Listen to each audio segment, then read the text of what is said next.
Nah, data busuk pinjol, data pinjaman online teman-teman katanya bisa dihapus dan teman-teman akan otomatis lunas.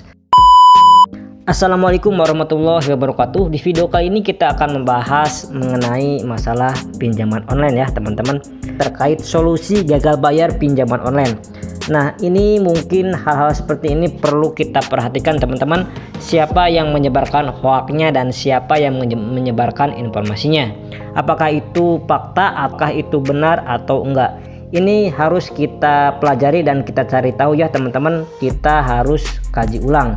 Nah, ketika ada seseorang oknum yang ingin mengambil keuntungan dari para orang-orang yang gagal bayar dan telat bayar seperti ini, maka dia akan memanfaatkan momen-momen seperti ini teman-teman, dengan menjadikan sebagai ya sebuah bisnis di mana kata-katanya dia bisa itu menghapus semua data pinjol, mungkin dari pinjaman online Aku Laku, Kredit Pintar, Kredivo dan lain sebagainya. Jadi hutangnya itu otomatis lunas dengan membayar tagihan ya teman-teman, sebesar kurang lebih sekitar yang saya dapatkan informasi sebesar 250.000 ya teman-teman. Nah, kalau menurut saya pribadi ini 1000% nggak mungkin ya teman-teman. Kenapa? Ya bisa jadi kan ini cuman modus penipuan aja teman-teman. Ya gimana mungkin, misal nih pinjol itu kan punya database, punya backup server, terus tiba-tiba keuangan kan ada juga divisi finansial dan divisi yang lainnya ya, yang nggak mungkin kan cuman satu orang bisa berperan itu menghapus semua data tersebut di satu perusahaan. Itu enggak sesimpel itu ya teman-teman, dan enggak sesimpel yang teman-teman bayangkan. Jadi nggak mungkin dong, itu kan urusannya sama duit ya teman-teman. Misal begini ya teman-teman, itu uang sudah cair, teman-teman itu bisa menghapus database server di pinjolnya. Itu apakah bisa menghapus rekening koran ataupun ya istilahnya catatan historis mutasi dari rekening perusahaan? Itu kan nggak mungkin teman-teman.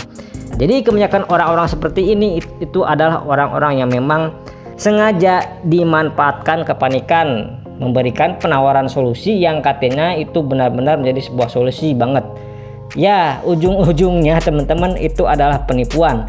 Jadi untuk teman-teman yang mendengar informasi seperti ini harus berhati-hati ketika mendapatkan tawaran hapus data pinjol seperti ini. Karena logikanya simpel ya teman-teman, kalau dia saja bisa menghapus data pinjol seperti ini, kenapa dia itu enggak mengajukan pinjol aja sebanyak-banyaknya teman-teman, lalu dia hapus sendiri datanya? Ya seperti itu ya, itu adalah pertanyaan mendasar terkait hapus data pinjol. Semoga informasi ini bermanfaat, semoga informasi singkat ini bisa memberikan informasi yang cukup untuk teman-teman semuanya. Gagal bayar pinjaman online atau pay letter setelah lewat 90 hari, apakah beneran bakal hangus atau bakal dihapuskan? Nah, sebenarnya kalau kita menengok hal yang terdahulu, kenapa kok banyak sekali rumor seperti ini? Banyak informasi yang mengatakan bahwa kalau kita galbay sudah lewat dari 90 hari sejak jatuh tempo, maka hutang teman-teman akan dihangus atau dianggap lunas. Nah, ini sebenarnya berawal dari adanya statement salah satu petinggi di OJK ya teman-teman, yang memang katanya sih pinjol tidak boleh mengganggu dan tidak boleh menagih lagi ketika lewat lebih dari 90 hari. Nah, sebenarnya ini bukan aturan baku atau aturan resmi, tapi lebih kepada yang memang kalau orang OJK yang ngomong pastikan orang mikirnya akan menganggap ini menjadi sebuah informasi yang benar.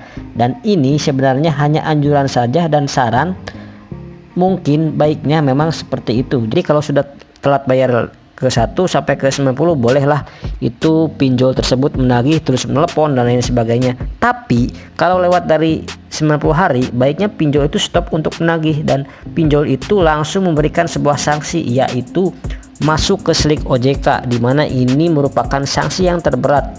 Banyak yang salah artikan ya teman-teman bahwa ini akan hangus, itu akan lunas dan lain sebagainya ya karena pernyataan tadi ya, tapi pada realitanya ya tetap masih ditagih. Nah, ketika lewat dari 3 bulan maka itu akan ada DC atau debt collector yang akan menagih hutang teman-teman ke rumah.